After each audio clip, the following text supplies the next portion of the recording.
नमस्कार, मैं Rohit Jha. Somewhere in the world a government doesn't need to ban elections, it just erases the voters.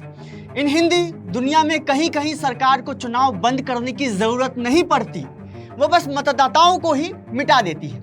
ये मेरा coat है, इसे मेरे नाम से पेटेंट करवा सकते हैं। आप कह सकते हैं कि लिट्टी चोखा के एक मामूली पत्रकार ने कहा है कि चालाक हुकूमत चुनाव नहीं रोकती, वो सिर्फ उन लोगों को ही मिटा देती है जो उसे सत्ता प्राप्त करने से रोकती है।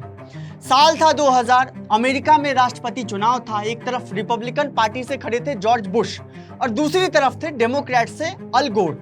और पूरे चुनाव का फैसला फ्लोरिडा राज्य से होना था। जो फ्लोरिडा जीत लेता, व्हाइट हाउस पर उसी का कब्जा होता। तभी फ्लोरिडा में चुपचाप वो काम हो जाता है जो अमेरिका के लोकतांत्रिक इतिहास को आज तक धोंकता रहता है। उस वक्त की मुख्य चुनाव अधिकारी थी कैथरीन हैरिस, वही कैथरीन जो जॉर्ज बुश की चुनावी टीम की सह प्रमुख भी थी।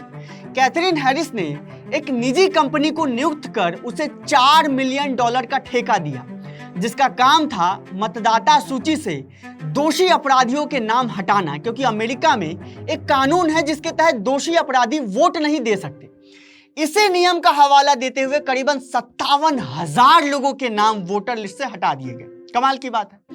मगर मसला यह था कि नाम काटे गए लोगों में से 88% ब्लैक वोटर्स थे, जो हमेशा से डेमोक्रेट्स को वोट देते आए हैं और रिपब्लिकन विरोधी रहे हैं। किसी का नाम किसी अपराधी से मिलता जुलता हुआ पाए जाने पर भी उसका नाम वोटर लिस्ट से हटा दिया गया, जिसमें सबसे चर्चित मामला विली स्टीन का रहा, जो नौसेना के जवान थे और देश के लिए उन्होंने युद्ध भी लड़ा।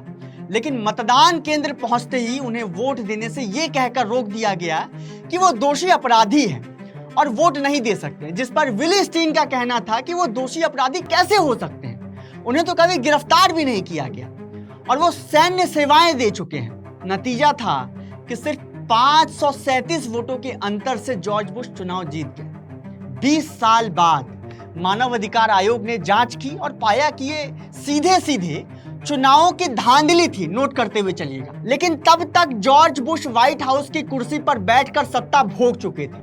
क्या ये सुनकर आपको कुछ याद आया? बात निकली तो हर एक बात पर रोना आया।